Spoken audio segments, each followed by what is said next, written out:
udah capek, Iya. utang banyak, nggak menang, dimaki-maki. Telak kali bang, telak.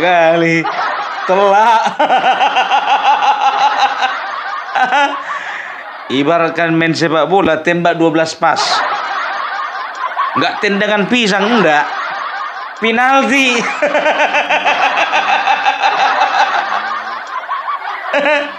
Tapi sebetulnya Bapak Prabowo ini ya, ini bukan tujuannya ke Anies, enggak ya, kalau ku bilang ya, karena ini kan potongan video. Memang kalian ini konten kreator kadang-kadang nakal kalian.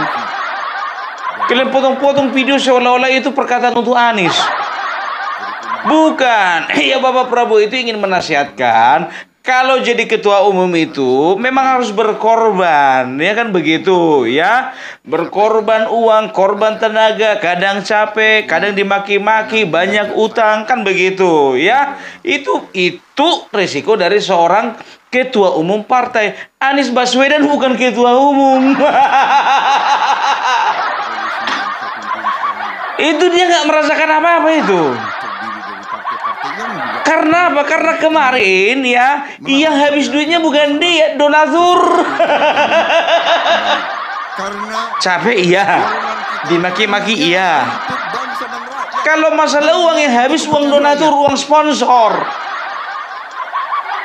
Kalau dia paling kencang uang minyaknya itu. Dari rumah ke Jakarta Pusat, nanti ke Jakarta Barat. Kalau yang lain-lain itu kan dia kan naik pesawat kan. Pesawat siapa? Riza Khalid. Ya, jadi sebetulnya Bapak Prabowo, biar tahu kalian ya, beliau ini ya ternyata dia ini penikmat media sosial ya. Karena seringkali katanya dia itu nonton podcast ya, apalagi podcast yang mengulik-ngulik apa isi kepala dari Bapak Prabowo. Makanya beliau katakan, kok orang ini merasa lebih pintar ya, lebih tahu tentang saya daripada saya sendiri. Ya kan? Nah itu dia. Kalau misalnya orang-orang seperti itu, udah tahulah kalian arahnya ke siapa ya. Karena sekarang ada fenomena, tidak hanya di Indonesia. Saya keliling di mana mereka juga cerita. Sekarang banyak orang-orang yang merasa dirinya pintar. Ya mungkin gelarnya banyak.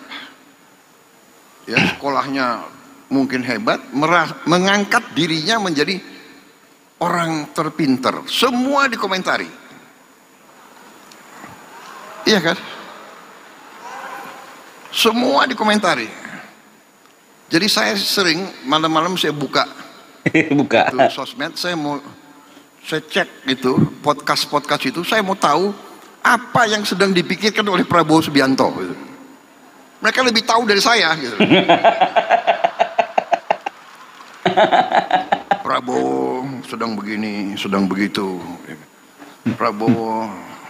Prabowo sudah pecah kongsi sama Jokowi. Prabowo dan saya begitu. Nah hati-hati kalian ya, hati-hati kalian Rocky Gerung, hati-hati kau Ikrar Nusa Bakti, Ferry Amsari, termasuk Refli Harun, Abraham Samad, hati-hati. Bapak Prabowo sering nonton podcast kalian. Bapak Prabowo lagi pecah kongsi. Bapak Prabowo lagi membuang Gibran. Bapak Prabowo membuang Gibran itu ke Papua. Bapak Prabowo satu lagi Pak, podcastnya Deddy Sitorus. Bikin podcast juga dia Pak. Kan begitu, iya kan? Makanya bukannya bilang apa? Bukannya hal-hal yang positif, bukannya hal-hal yang membangun, bukannya hal-hal yang memberikan semangat optimis, tapi hal-hal negatif, pesimistik, yang merasa miskin, merasa hina. Ya inilah sebetulnya semangat-semangat yang ditanamkan mereka. Bilang dulu pas sama orang itu, lapek kalian satu-satu bilang.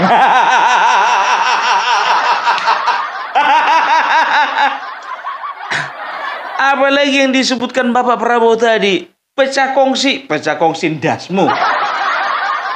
Kalau misalnya diteruskan, lawang saya sebelum ke PSI ini, saya datang dulu ke rumah Bapak Jokowi kok. Itu baru namanya sahabat. Kalau forum Purnawirawan pusing ini. Gak jadi mereka duduki kantor DPR MPR. Gedung DPR MPR gak jadi diduduki. Sampai sekarang ku cari-cari beritanya belum dapat.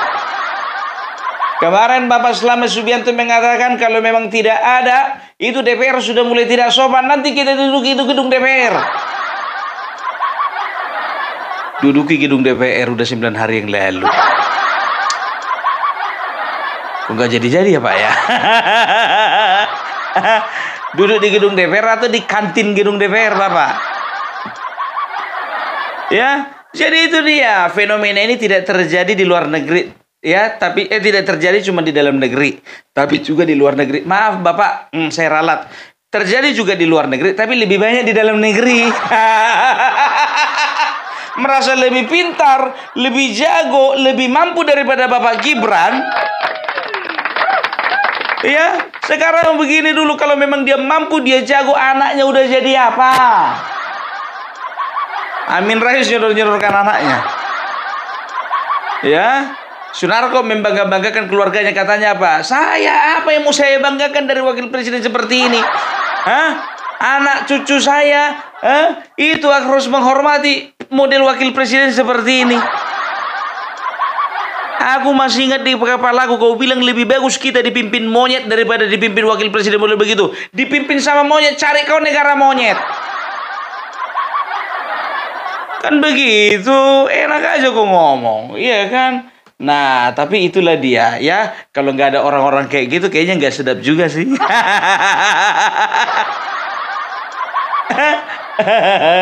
Semua dianalisa. Mungkin malam ini dianalisa lagi saya. Oh, kenapa Prabowo kok muji-muji gajah? Nah, itu.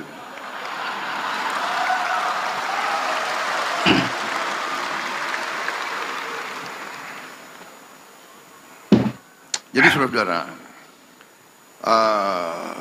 tapi ini fenomena, gak apa-apa, silakan. Demokrasi hanya memang kita waspada. Tadi disebut, ya, Mas Kaisang, benar. Teknologi informatika bagus, inovatif, tapi berbahaya, bisa disalahgunakan. Hoax, ujaran kebencian, ya kan? Ujaran kebohongan, fake news kadang-kadang, ya kan? Dan tidak mau dikoreksi, tidak mau minta maaf dan sebagainya. Untuk siapa itu? Tidak mau dikoreksi, tidak mau minta maaf. Untuk siapa itu?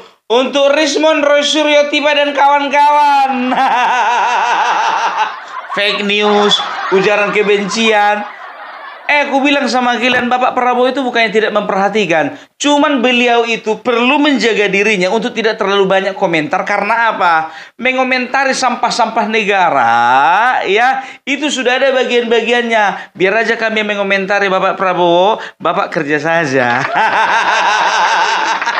Biar kami mengomentari Pak, ya, karena apa? Fokus Bapak Prabowo kerja aja, nggak usah terganggu dengan masalah-masalah itu. Karena apa? Ini sampah. Salah satu yang perlu tindakan yang kita lakukan terhadap sampah apa? Membuangnya. Kemana? Ke tong sampah. Di mana tong sampah? Ya di lapas, di penjara. Apakah sampah itu bisa didaur ulang? Tergantung model sampahnya. Kalau sampah non-organik seperti plastik, kaleng, ya, botol-botol, kaca, itu masih bisa didaur ulang menjadi benda-benda atau barang-barang hiasan. Ya kan begitu ya? Tergantung mereka. Kalau mereka mau dibentuk, menjadi pribadi yang lebih baik lagi, mereka kan keluar nanti menjadi pribadi yang lebih baik lagi, kan begitu. Tapi kalau sampah-sampah organik, contohnya sisa-sisa makanan, setelah itu apa lagi, sampah-sampah rumah tangga, potongan sayur, perut ayam, kepala-kepala ikan,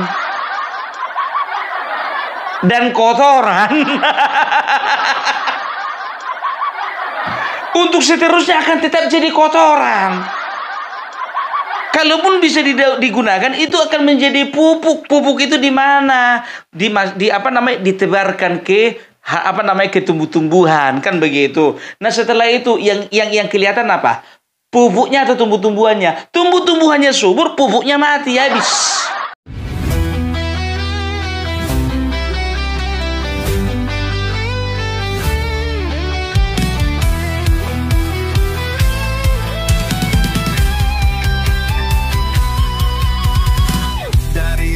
Sampai ke timur, suara jujur kini bergema.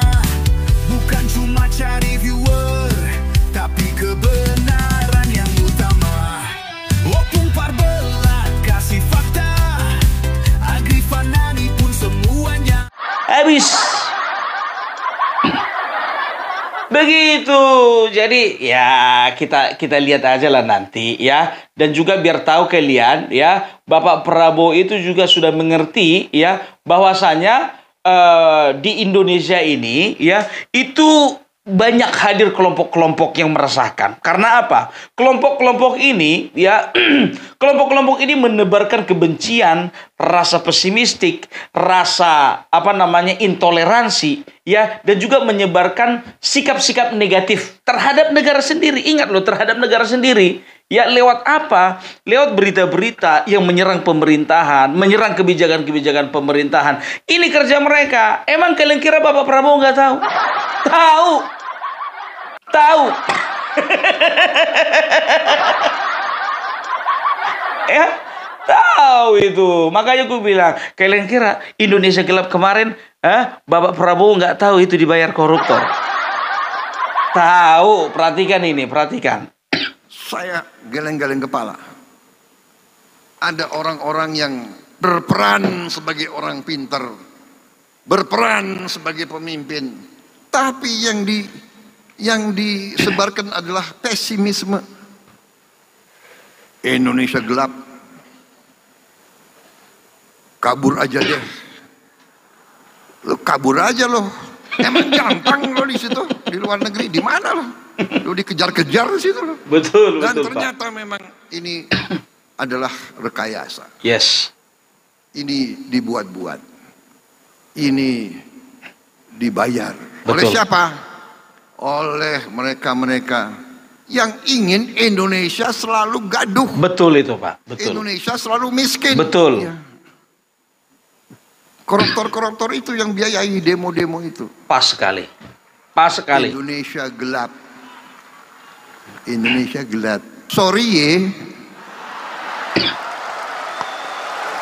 Indonesia cerah. Yes.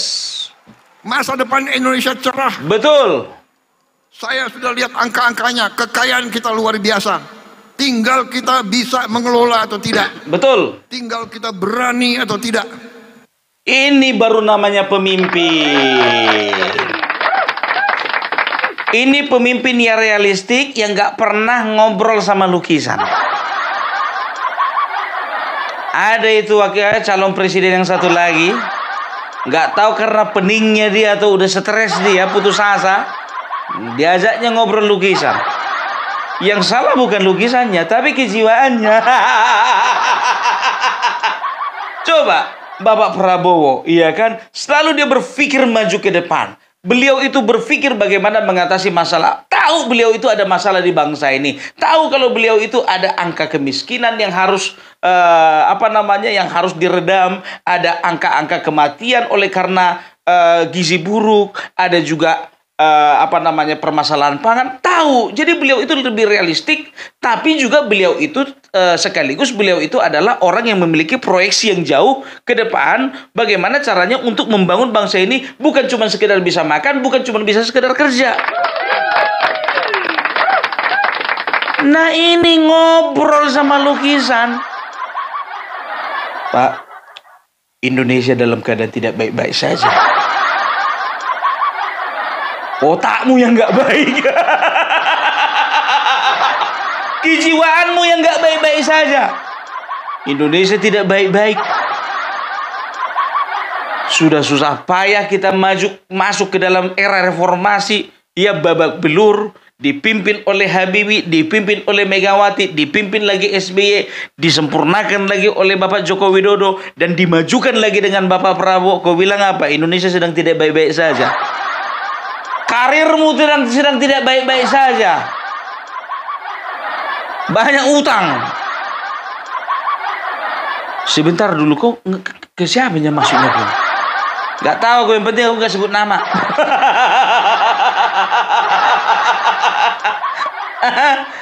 Itu dia ya. Jadi beliau tahu bahwasanya itu adalah kerjanya koruptor. Beliau tidak menganalisa sendiri. Bukan hanya hasil dari analisa beliau sendiri. Tapi seorang presiden sudah pasti punya intelijen. Sudah punya intelijen. Makanya biar tahu kalian ya ya apa namanya, sekarang itu ada gerakan. Setelah Indonesia Gelap ada namanya Indonesia Cemas. Siapa lagi yang membawakan isu itu? Mahasewa. Mahasewa. Yang otaknya udah geser ke dengkul. Makanya kalau tabrakan dengkulnya luka-luka, maka yang ditimbulkan efeknya adalah geger otak.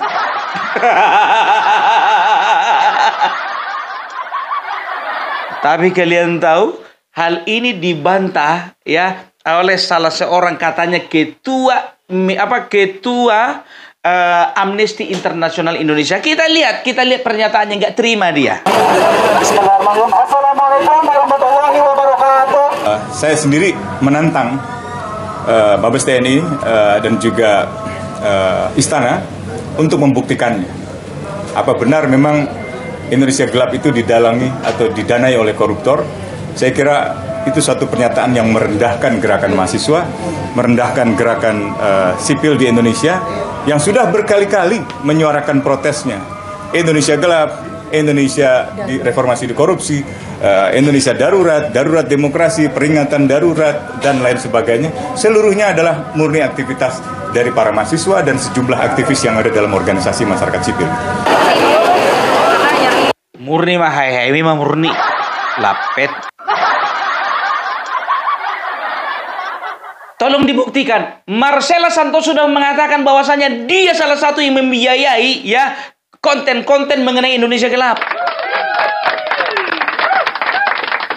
Biar tahu kalian ya, Kasat sendiri turun langsung. Ya bukan Kasat, tapi Bapak siapa itu? Bapak Sianturi ya kalau tidak salah ya. Mei apa sih, lupa aku namanya. lupa saking banyaknya kenalanku di TNI, lupa Kristo Mei Sianturi sih, banyak kenalan di tentara, banyak kali gayamu Bung. Ya Kapus Pen TNI sendiri langsung turun tangan ketika Marcella Santoso mengatakan bahwasanya dia salah satu, dan juga ada beberapa. Dia kan pengacara yang menampung uangnya koruptor itu. Berarti uang dari koruptor itu ya itu dibuatkan untuk membiayai ya, konten-konten negatif, konten-konten pesimistik, konten-konten menyerang pemerintah, konten-konten menyerang kejaksaan. Uangnya dari mana? Koruptor. Saya tantang. Lapekmu itu saya tantang. Kalah apa? Udah jelas-jelas kemarin Marcella Santoso. Kau kira Bapak Jokowi, Bapak Prabowo itu orang bodoh? Saya tantang. Saya tidak setuju dengan pernyataan beliau. Ini yang merendahkan mahasiswa. Mahasiswa. Gerakan mahasiswa yang berdasarkan dengan kepentingan rakyat itu tahun 98. Betul.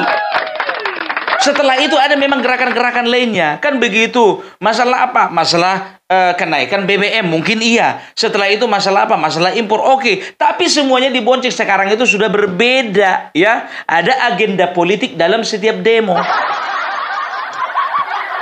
Indonesia sedang berupaya bagaimana menciptakan Indonesia emas. Sekarang kalian bikin gerakan Indonesia cemas. Maksudnya apa? Kenapa? Salah satunya agendanya membela Tom Lembong kan? Ada tagarnya itu Justice for Tom Lembong kan? Ya, itu dia. Makanya Anies itu biar tahu kalian cemberut aja, merepe aja. Saya hanya akan menyampaikan 4 hal. 1, kita semua mengikuti proses persidangan ini dengan akal sehat. Dan yang mengikuti dengan akal sehat pasti akan kecewa. Sama dengan saya. Saya pun sangat kecewa dengan keputusan ini. Yang kedua, jika kasus seterang benderang ini dengan orang seperti Tom saja bisa dikriminalisasi, bagaimana dengan jutaan warga negara kita yang lain? Nggak usah kau bawa-bawa jutaan negara yang lain. Kau bilang ada 4 hal yang mau saya sampaikan. 2 aja dulu kau komentari. Yang pertama kau bilang kita ikuti proses ini dengan akal sehat.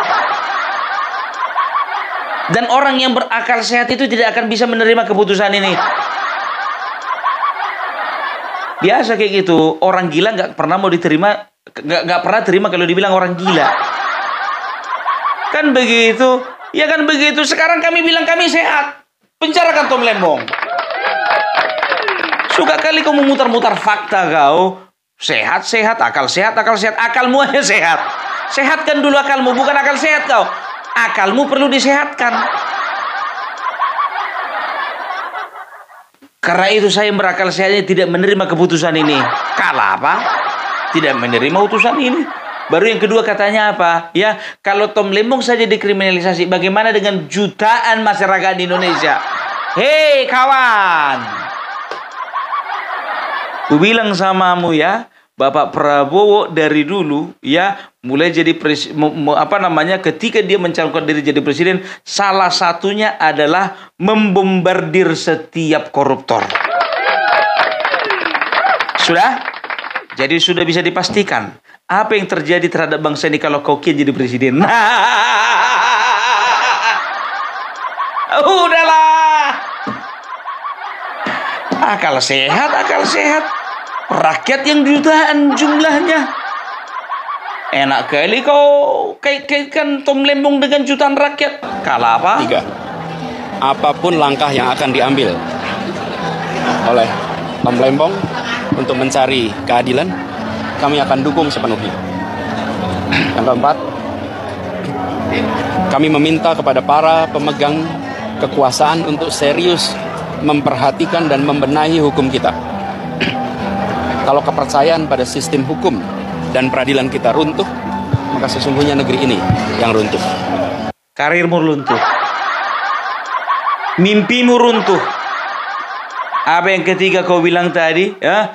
Apa saja usaha yang dilakukan Tom Lembong untuk mencari keadilan kita dukung itu. Itu ada gerakan mahasiswa sebentar lagi itu katanya dalam satu tagarnya itu Save Tom Lembong ya. Justice for Tom Lembong ya. Berarti itu salah satunya ya. Jadi bagaimana kami mau membersihkan otak kami ini kalau demo-demo itu memang betul-betul bersih keinginan rakyat. Berarti keinginanmu, keinginan Tom Lembong, bisa juga keinginan Rizal Fadila. Berapa kali aku sampaikan sama kalian kan, bisa saja karena apa? Karena mereka itu pendukungnya Anies Baswedan.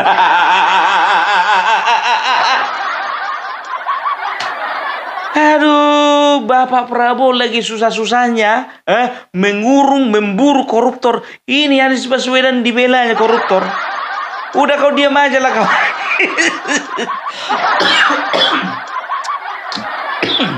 Tapi itulah orang kalau merasa berhutang, entah hutang apa pun itu, hutang budi, hutang jasa, entah hutang materi, ya kayak ginilah jadinya.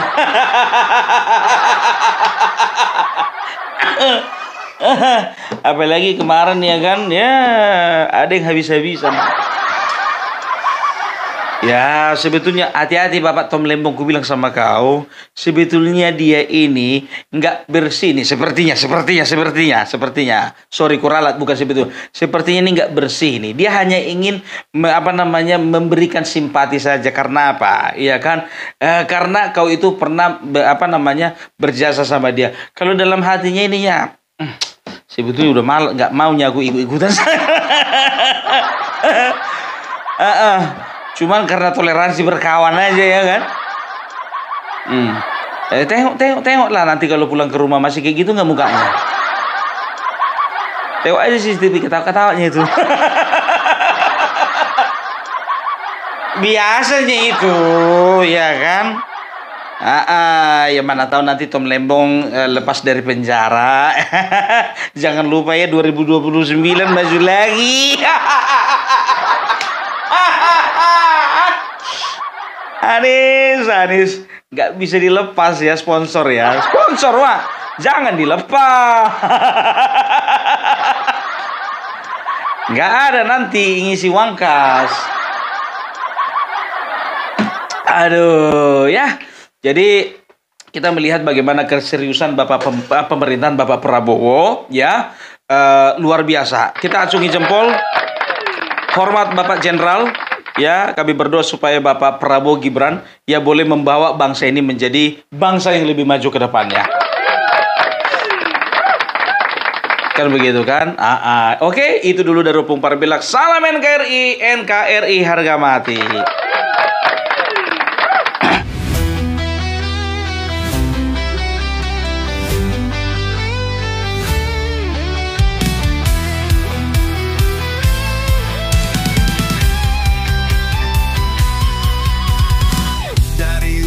Sampai ke timur, suara jujur kini bergema.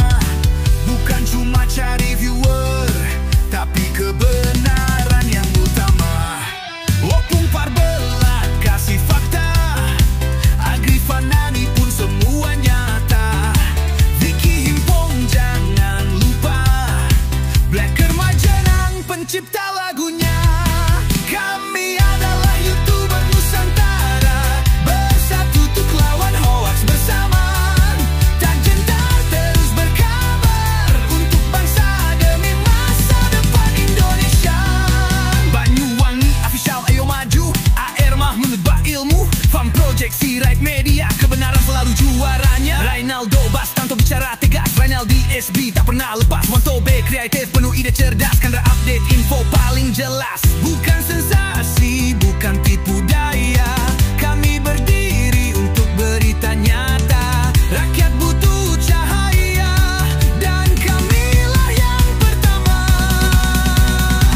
Oh, kami adalah YouTuber Nusantara, bersatu untuk lawan hoax bersamaan. Tak gentar terus berkabar, untuk bangsa demi masa depan Indonesia.